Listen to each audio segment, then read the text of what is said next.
Bonjour, donc moi c'est Romane, j'ai 19 ans. Je viens représenter la MFR d'Anneyron. Moi c'est Enzo, je suis le jeune délégué Provox au niveau national. Je m'appelle Chloé, je fais partie de la MFR de Anneyron. Aujourd'hui, on est à Bruxelles justement parce que se déroule le Conseil des ministres.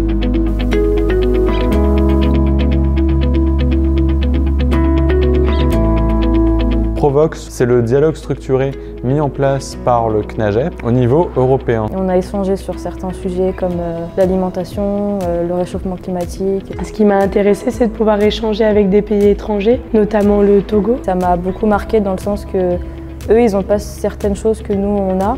Ils ont dit qu'ils n'avaient pas d'internat, ils n'avaient pas de cantine. Nous, on a tout ça et pourquoi eux, ils ne pourraient pas l'avoir en fait. Demain, on va rencontrer des personnes qui travaillent pour la région Aura, qui peuvent nous aider à faire changer certaines choses. On a porté la voix des associations des jeunes en France qui ont émis des propositions lors des différents rendez-vous. Moi, j'aimerais bien leur proposer que pour les cantines, on travaille avec un circuit un peu plus court.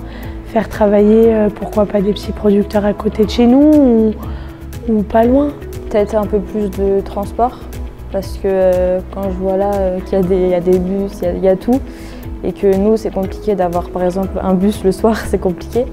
La politique de jeunesse, c'est très important de la concevoir dans les territoires parce que déjà, au niveau de l'Union européenne, il faut savoir que la compétence jeunesse n'est pas exclusive. C'est pas tous les jours qu'on a cette chance aussi de parler. Ça serait bien que ces personnes développent un peu plus de temps de parole, des endroits pour se réunir, pour parler pas forcément de politique, d'environnement ou quoi, mais des temps où on peut se retrouver et communiquer sur différents sujets. Il y a des grandes idées à apporter sur le développement des territoires et moi je pense que c'est très intéressant que les jeunes puissent se faire entendre leur voix, non pas seulement au niveau européen mais surtout au niveau local puisque c'est là où beaucoup de choses se jouent, presque le plus important. C'est pas parce qu'on vient des milieux ruraux qu'on ne peut pas être aujourd'hui à Bruxelles, communiquer et nous faire entendre.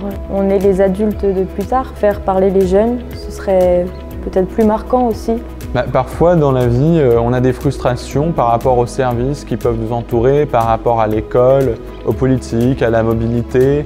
Il faut les partager parce qu'il y a des espaces où on vous entend, on vous écoute et on peut faire changer les choses. Donc, pourquoi pas commencer des petits projets comme les producteurs locaux et après voir si on peut poursuivre sur d'autres projets un peu plus grands, voire même à l'étranger. Des nouveaux jeunes se sont intégrés au processus, s'intéressent au dialogue structuré. J'ai hâte qu'on travaille ensemble sur l'élaboration de nouvelles propositions pour leur faire comprendre l'intérêt, ce que ça représente, tout le potentiel qu'il y a derrière et qu'on puisse se retrouver par la suite à Strasbourg en janvier, aux Journées du développement européen à Bruxelles en juin et j'espère qu'on sera de plus en plus nombreux. Voilà. J'ai hâte de continuer ce projet et de mener ce projet à bien.